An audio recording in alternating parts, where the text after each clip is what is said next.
This episode of Walt Disney World Today is sponsored by MEI and MouseFan Travel. MEI and MouseFan Travel is an authorized Disney vacation planner, specializing in cruises and packages to Disney and other vacation destinations around the world. They provide signature service with no agency fees. Get a no-obligation quote at www.mousefantravel.com. This is Walt Disney World Today. Give us 5 minutes and we'll give you the world. It's Wednesday, August 8th, 2007, and this is episode 293 of Walt Disney World Today. I'm your host, Matt Hodgeberg of MGMstudios.org. On the show today is Mike Scopa of MousePlanet.com and All Ears Net. Welcome, Mike. She could have been seen by one of those barbarians, by one of those humans. That would be Voyage of the Little Mermaid, I believe. King Triton, yep. And in case you haven't figured it out, based on no one else trying to guess for Scopa's question over there, it's just me and Scopa today. Everyone else is at the beach or getting their hair cut. So we'll be the only ones answering your questions today. And our first question is from Rachel from Dania Beach, Florida. And Mike, do you know who Rachel is? She's actually the sister of Josh and Sarah. Josh. Because Josh. Oh, okay. Josh's sister. Josh's sister of Josh and Sarah, yes.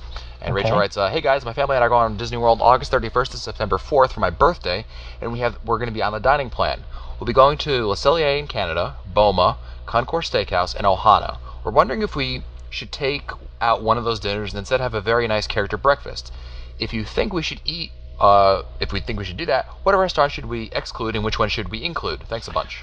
This is easy, Matt, because I don't know if Concours Steakhouse is in operation right now. I know that they were scheduled to be shut down, and Chef Mickey's was planned to be expanded. So that would be my first choice to remove, and in its place, as far as a breakfast, did she say character breakfast? Yes. They're all pretty much the same as far as food quality goes. I think that the one that is probably the most fun would probably be, I'm going to say Breakfastosaurus would be the one that I would say would be the most fun. I mean, Chef Mickey's is also fun. Yep. Then after that, I'd try 1900 Park Fair. I think that's also been moved to the Grand Floridian Cafe because of some construction. Yeah, I remember reading that. Those would be the three, with Breakfastosaurus being number one, Chef Mickey's number two. Yeah, the only other one I would, I've always enjoyed the meal at Crystal Palace. If you're looking for a non-park one, perhaps probably an easier one to get, kind of last minute.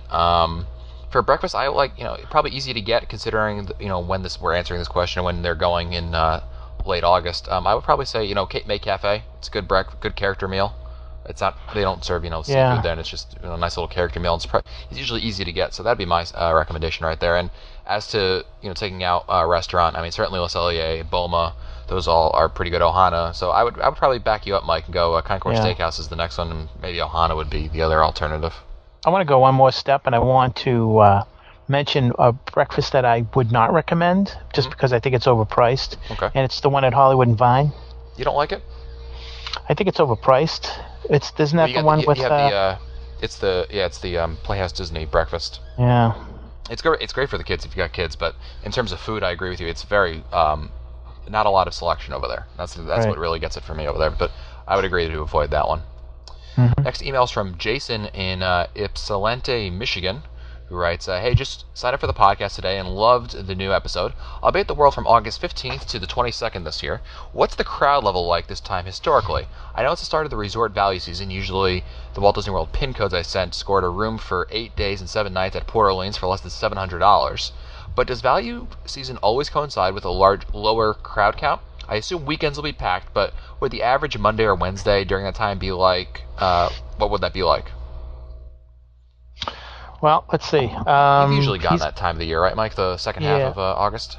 Yeah, traditionally it's always been, the value season has always started sometime around the 14th, 15th, 16th, or 17th of August. And I think what happens is that by that time, a lot of the schools in the southeastern part of the country have gone back to school, number one. Number two, you've got a lot of kids who are doing soccer, who are doing Pop Warner football.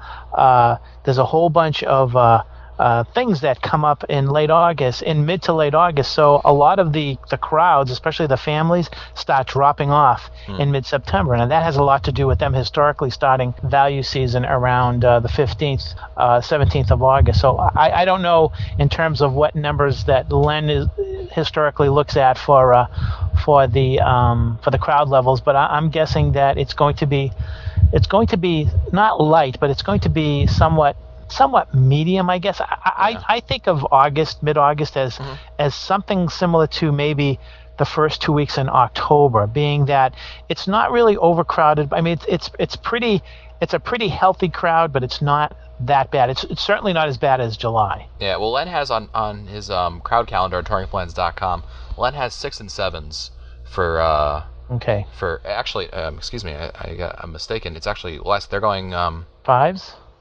Which 4s and 5s? Oh, I'm getting confused with the different email. No, they're 6 and 7s. Rachel Carver is actually going to have 4s and 5s. But for mid-August, you're looking at 6 and 7s. That's not bad at all, considering that the lowest I think Len ever puts down is about a 4. So, like you said, Mike, I think during the afternoon you'll see the biggest crowds, but generally the attractions that aren't as popular, the Star Tours, the Muppet Visions, those kinds of attractions, you're going to be able to kind of walk on those for most of the day. So, yeah, I've been down there about a half a dozen times in July and a half a dozen times in August, and I can tell you that the difference between July and August is about 15 to 20% as far as crowds go, and it really made a difference. Great. Next email is from Sue from Pittsburgh, who writes, just want to let you know how you all have infiltrated our lives. We were talking with our children about the olden days when there was no internet or cable, and my husband mentioned there were only 3 TV channels, and yet managed to survive with only minor mental problems. My son then asked, what channels did you have? The News Channel, Disney Channel, and Walt Disney World Today? The brainwashing continues to a new generation. Well, obviously, remember those days, Mike? It was just 2 channels to the podcast, and so you've been doing this podcast since I don't remember television. What do you mean? we just sat in front of the radio, and we only had 3 radio stations. Next email is from Cheryl in Marlton, New Jersey, who writes, hi, just back from Whirlwind 4-day trip to the parks, and left us wondering a couple things. My 5-year-old son wants to be a character when he grows up. We're trying to steer him into thinking Imagineer, but right now he's very into Chip and Dale. Do cast members stick with being characters for long? And when a character ducks away and returns 2 minutes later, is that a new person under the mask? I found that most characters are usually the college kids, the college program kids. Most characters, they're just they're here for a short amount of time. There are some people who are more full-time cast members, and your 5-year-old son probably doesn't understand is that you probably can't make a living being a character. The only exception with that is the really talented ones, like the ones you see in the plays, and I mean by plays like the stage shows. That's probably a better name for it, like, the old Cinderella Bration show, or anything where you're like performing that kind of, singing, dancing. For that they actually get real actors or actresses for that. And in that case, obviously they're not hiring the college program kids to do that. But I'm pretty sure when they go and they duck out for 2 minutes, it's probably someone else because you're on break. You go on for a session, then you get a break to, recuperate because you're in that, you're underneath all that fur and the mask and everything. So it can, it's pretty intense from a physical standpoint. Cheryl also wants to know, my husband and 7-year-old son saw the Barnstormers staff shift into commando mode after a kid jumped the fence into the ride to retrieve a hat. Would that kid have been thrown out of the park, and what kind of security measures exist to prevent that type of ride interference? Wow. Yeah.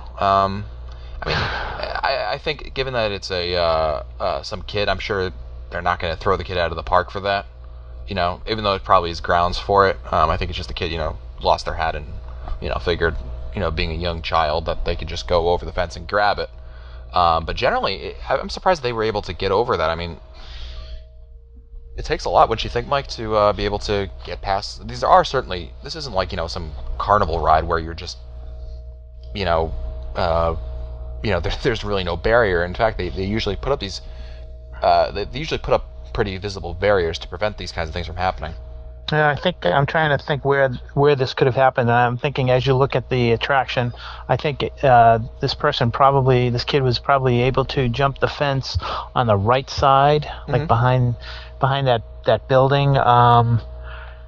Yeah, I mean, I think it's one of those things where they, you know, the Imagineers or whoever, the park personnel don't expect that anyone would jump the fence. I think that if someone was spotted doing that, I'm sure that I have a feeling that they might be escorted out the park. I really do. I think that if there is a sign that says, don't jump the fence, and then they jump it, there's definitely grounds for escorting them off the park. I think that there's liability that comes into play here, and I'm sure that Disney wants to avoid that. Absolutely. Next email is from Stacy in Smithsburg, Maryland, who writes, I love the show. Just a quick question to clarify. We're going down for the free dining promo in September. Cross my fingers that this will be read sometime before that. And all four of us are going to have our park tickets already. We aren't annual pass holders, but we still have to buy at least a one-day ticket for the promotion. My question is, can the cost of the one-day ticket be applied later to the cost of a 10-day no-expiration ticket? Thanks for all the info. Keep up the great work. I look forward to meeting you guys very soon. The answer to that is yes. Because once you get your ticket, you obviously have to get a one-day ticket for the free dining promotion. At the very least, you have to buy some sort of Magic Your Way ticket. And you can take that ticket and save it. I mean, it'll be a one-day. Obviously, you'll want to get a one-day no frills ticket, and you can use that ticket to then later on at any point take it to upgrade it. Usually, I think you and I do, Mike, because you've done the free dining before, right? Yes, I still have that one park, one day, park ticket in my wallet. Oh, see, I used mine already to upgrade my last annual pass. And you just go and, here's this ticket, and I'd like to, in my case, I use it for an annual pass to apply it towards the value of it. But in Stacy's case, she can just simply, say, I'd like to take this ticket and add on. She wants to make a 10-day ticket, so add 9 more days on it and add the no expiration option, and you'll already get that about $70 value out of it. So that's right. It's certainly the smart thing to do. Next email is from Belinda, who writes, we're new DVC members, and we're going home for the first time to Saratoga Springs in November. With the discounts on annual passes for DVC members, what is the break-even point for the number of days? We're planning another trip in June 2008 for a total number of 8 park days. Also looking at the annual pass to get the Disney Dining Experience discount. We don't do too many table service meals, but it will help doing 4 on the November trip with it'll help with doing 4 on November trip with 4 adults and 1 child. Thank you all for your help. I really don't feel like doing the math myself. This is break-even for annual pass? Annual pass with DVC members. Don't they get about $100 knocked off? Yeah, so... What's the... I'm sure most of our listeners are also probably interested, Mike, in what the break-even point for a regular annual pass is. It's been swaying back and forth from 8 to 10 days. Mm-hmm. I'm gonna land right in the middle and say 9 days. Okay. And if you can certainly knock the about $100 off, now you're getting closer to probably 4 days? Oh yeah, probably 4 or 5. Yeah. It also depends, when we're talking about what you're saving. Yeah, it depends how you're using your annual pass. Because if they're using DVC points, you're not getting the benefit so much of being able to use getting an annual pass discount on your resort rooms, which is where you get probably your greatest discount. Right. But having the Disney Dining Experience card, also is going to help you tremendously. I think Len has talked about this in the past, and I think he said that for the value resorts, the break-even is a little bit shorter than the deluxe. Mm-hmm. As you go up. I think that's what he said. Yeah. Yeah, no, I mean, certainly the annual pass, you get a greater discount, and thus you'll recoup the cost of the annual pass a whole lot quicker. So I think, Mike, you were right on with that, 4 to 5 day period. In terms of given the fact that she's a DVC member and they're going to get a discount on their annual pass to begin with. Next email is from Chris from Huntsville, Alabama. Writes, hey guys, I've heard from a friend of mine that Disney's going to stop covering gratuity on the dining plan. Do you know if this is true? My wife and I have a reservation at the tail end of free dining, and a change like this would mess up the quote-unquote free part. Thanks for the insight. Love the podcast. This is something Len talked about, right, Mike? Yeah, and I've seen it in another. I've heard it from other sources that the dining plan is shifting so that the gratuity will not be included on the plan, and I'm curious as to how people are going to react to that. From what I understand, the cast members aren't too crazy about it. because I believe that they would. There was normally like an 18% gratuity that was applied, Right. And now, I mean, it can vary from whatever, from 0 to whatever. I mean, so they could get less than 18%. So that's probably their concern. Although I can't see anybody being really cheap enough so that it's okay, I'll just give them 5 or 10% or whatever. I mean, Right. usually it's between 15 and 20% down there. Right. No, I mean, I would agree with you there, Mike. Next email is from Joe Carvalho, who writes, "Hello, are there any local theme parks or amusement parks near where each of you live that give you a temporary fix until your next trip to Walt Disney World? Since Mr. Scopo lives in New Hampshire, I'd peg him as a Storyland patron. It even has its own Cinderella castle." Did you go there, Mike?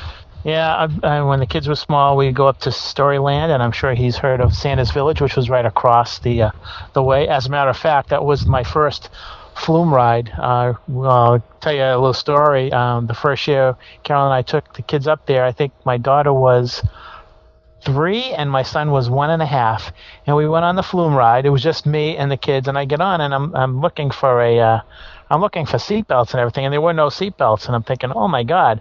So I had my daughter in front of me, and I had my son in front of her, and he's like 1.5. So I actually had to give them a big bear hug as we went down the flume. That was not fun. Yeah, Storyland and Santa's Village is pretty cool. They have the worst audio animatronics, and I can remember saying, "Oh, I got to bring these kids to Disney World so they can see what real audio animatronics are all about." Yeah, it's funny you bring that up, Mike. Not the bear hug thing, but the the cheap animatronics, because I usually go over here, probably Six Flags New England, which was for us. If you've ever been in the area for more than a couple of years, you know that it's called Riverside to the rest of us. Yes, I've been there. Yep. Yeah. And you go to these places, and I think this is probably true for almost any Six Flags. It's fun, but it's no Disney World, and and the reason why it's no Disney World, beside for many reasons, but most of all because it feels so cheap. You know what I mean? Yeah. It's never the same. It's these parks I go to, I have fun, but I always leave there saying, man, I can't wait to go back to Disney World because they really do it a whole lot better than these guys do. Yeah, we've been spoiled. We really have been. Yep.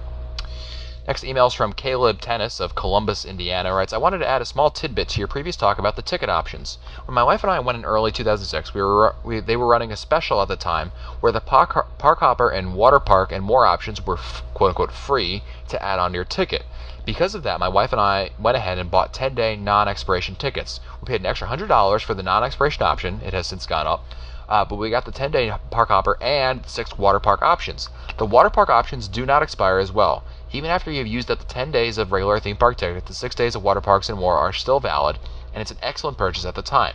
We only used 3 days of the park tickets, and because it was too cold, we didn't get a chance to use any of the water park and more options. So now that we've got at least 3 to 4 day trips available, plus 6 water park and more options, worked out great for us. I don't know if they will be offering this again, but it's something to think about if they do." Don't hold your breath. Yeah, that's a good point, Mike. The other thing is, even if they did offer it, the caveat to that is that you've got to shell out quite a bit of money to buy that option. Which option are you talking about, Matt? The water one? A 10-day ticket. Even if it is free, the water park and more option is available. I mean, you've got to shell out a lot of money for something that you're not going to be using then, and for some people, it's hard to shell out that kind of money. You know what I mean? Yeah, the 10-day ticket. Well, the 10-day ticket is $230 right up front, and then if you're going to add the no expiration, that's another $48. Now you're up to $270. Yep. And then if per you person. buy per person, and then if you buy the water park, I think that that's another $50. So you're working into annual pass territory at that point. Yeah. I mean, it's good if you want to. I mean, obviously, some people like to go once a year and they want to spread it out, and it's smart investment. I agree with Caleb in that email, but the other thing you got to keep in mind is that you're selling out a lot of money for that, and of course, if you can afford to shell out that kind of money, maybe you're not even worried about the ticket price to begin with. You know what I mean? Yep. Next email is from Turk, who writes, "Hello, gentlemen. This is Turk from Minnesota. I recently discovered your podcast and was looking for some advice. We go into the world soon, and we are not the go every year kind of people. We are the go once a decade probably people. I have 2 kids, 5 and 6. I was wondering if you have any advice for activities for them while waiting in lines. I know the best method is to go some other time of the year, but that's not really an option for us. Hopefully you were able to get to this before we leave. If so, thanks. If not, well, maybe someone else will find it useful. Oh, and Len, I love the book. It was an invaluable tool for planning. There are 2 books that I would recommend. I was just thinking that. I'm sure you're going to nail one. Why don't you go ahead, Mike? One is Kim Button's book, the Disney Q-Line Survival? Yep. It's a great book. It's Kim Button. That's one. And there's another one that Tim Foster has out in his Guide to the Magic series. I think that Kim's would be the first one I would recommend because I believe she has more activities that you can do inline. I think that Tim's is Tim Foster's he's got a lot of things that you can do in the parks, not necessarily as much as you're waiting in line to ride an attraction. But I think Kim Button's the Disney Q-Line Survival book, I think it's called, something like that. I'll put a link in the show note to both books, Mike. Okay. Yep. I would agree with that. That's what I was. I mean, the only other thing, I hate to kind of advise. I mean, some people like bring like Game Boys or something like that, and the Nintendo DS or something like that. But I really think that you're missing out on a lot of the queues have very nicely themed lines, and I think that's plenty of entertainment. But certainly, I know some of the lines, especially like in Fantasyland, like in Peter Pan, all you're doing, they're just switchback lines. You're just waiting in there, and I know that those are annoying. Not every queue line is like Everest. Exactly. Yeah. So if that's the case, then I think maybe you may have to bring something. But I think the books are a great option. That's probably the best thing I can think of. Mm-hmm. Next email is from Skip Caraway, longtime listener, who writes, I just wanted to send a comment to say that I 100% agree with you that Superstar television attraction should be returned. I was picked twice to be on stage, and I had a blast. It's a shame that they can't at least bring it back and use shows in that Disney ABC theater, and they have the rights to the show, so they should definitely bring that back. I think you're preaching to the choir, Skip. Yep. Next email is from Carol K. of Oak Forest, Illinois. He writes, Hi guys, I'm new to the whole podcasting thing. I really enjoy your shows, short and sweet, but packed with information. I have a question about the Not So Scary Halloween party. This is the first time we're going, and we'll be going on, actually, Halloween, which is October 31st. Whoa. I'm sure it'll be packed. I've read that it sells out. That scares me. I know that it takes a huge amount of people to sell out the park. Can you guys give me a good guess as to how many people will actually be at the Not So Scary Halloween party? Is it as bad as I think it'll be? We usually go to the World in June and July, which are peak times. Is it as bad as that, or gasp worse? That's a good question, Matt. I've heard unofficially that they put a cap of 25,000 guests for the party. I'm not sure if that is raised a little bit on Halloween. I know that it's going to be packed, and my suggestion is that they get there early. I'd get there an hour before the party's supposed to begin. I would also, and we've mentioned this before, the day before the party, get a brochure at the City Hall, know exactly what you're going to do. Don't worry about the attractions. Try to stay late for the second parade. Don't worry about the first parade. If you want to do attractions, do them during the first parade. Make sure that you've got plenty of I'd bring an extra bag because there's going to be candy all over the place. They'll want to get rid of so much candy that night. That's going to be a really interesting night because there's so much that goes on Halloween night that's so much different than the other nights. So I'd say be prepared. And again, the crowd, it's probably going to be the most crowded of all the Not So Scary parties, and let's hope it's not that bad. Yeah, I defer exactly what you say, Mike. I mean, the 25,000 is the cap that I had heard, and I mean, keep in mind the 25,000 in the Magic Kingdom. I mean, that's nothing compared to what the cap is probably for the park to close on a normal day. But it will be crowded because, of course, you're not having all the attractions open at the same time that you would have in a normal day. So it'll be crowded, and certainly you're going to want to stay longer. Obviously, take advice like seeing the second parade instead of the first parade. And, I know that Len has some touring plans for the event at touringplans.com, and you can check that out. I'll put a link in the show notes to it as well. Mm-hmm. And, other than that, you just got to, don't plan on doing regular attractions during the event. Try to concentrate on things like that. Take what Mike Scopa said, and I think that's probably the best advice we can give you. Time for one last email, and it's from Thomas from Toronto, Canada, who writes, Hi guys, love the show. My question's about my upcoming trip from September 1st through the 5th. I'll be getting off the Disney Magic. It's a 14-night repositioning cruise from the Mediterranean. Anyway, my question is, I have a 5:40 reservation for Le Cellier. This will be the only night that my whole trip that Spectrum Magic will be running. What is the best way to get to the Magic Kingdom from Canada? Okay, he's coming off the boat that same day, do you think? Yeah, that's what he said. And he's got a 5:40 reservation at Le Cellier. He needs to get to Magic Kingdom for Spectrum Magic. Okay, well, let's see. Spectrum Magic's probably going to be at 9 o'clock. Right. So 5:40. Okay, so figure an hour to eat at least. 5:40, 6:40. So he's probably getting out of Epcot about 7 o'clock. Yep. There are two options. The first option would be, oh boy, you could take a bus from Epcot to Magic Kingdom. We could take the. Oh, is there even a bus, or do you have to take the monorail? I don't know, man. I know that the bus routes are always changing, but I know that the last time I checked, you could go from park to park.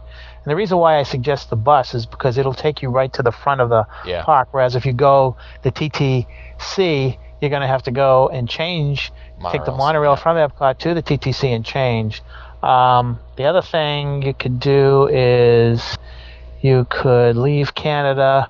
You could park at Boardwalk, because I think that would be faster. Go walk to Boardwalk and take your car from Boardwalk to the Magic Kingdom. But I think if you could, I would say take the bus. Yeah. And park your car at Magic Kingdom. If the bus is available, because certainly it's a pain in the butt to have to take the monorail to the Magic Kingdom, to the TTC, and then take another monorail to the Magic Kingdom. It can get really annoying. The only benefit of that is that later, when the park closes, there's a huge crowd going back, and there'll be no one going to Epcot. Although you still have to take the monorail over to the TTC, so you'll still be stuck in that. So I agree. Yeah. Or go ahead, Matt. I was going to say, or they could drive themselves. That'd be another good option. There's another part of this, and that is where they're going to be able to view Spectrum Magic. Yep. And my suggestion would be to, and I'm sure everybody's going to try this now, what you want to do is you want to see if you can plant yourself in the town square. You want to be on the inner circle, and if you are facing the City Hall, if you're around City Hall, facing City Hall or facing the fire station, you might be able to find a spot at that point. If you get there about 7:30, 8 o'clock, it's going to be really tough because the crowd's going to be gathering for Spectrum Magic around 7:30 for 9 o'clock. So yeah, that's about the only other place that I would try would be right outside Country Bear Jamboree. Yeah, Frontierland Yep. is probably one of your best bets because, like you said, Mike, it's going to get real crowded over there. You're going to be hard-pressed to find a spot over there. You have to be one of those people that just shows up and last minute tries to squeeze in. But hopefully, what are the dates that they put in over here? In September, it won't be so bad. It won't be so crowded. Yeah, it won't be terrible. So it'll work to your advantage, let's put it that way. Mm-hmm. Well, that's it for us today.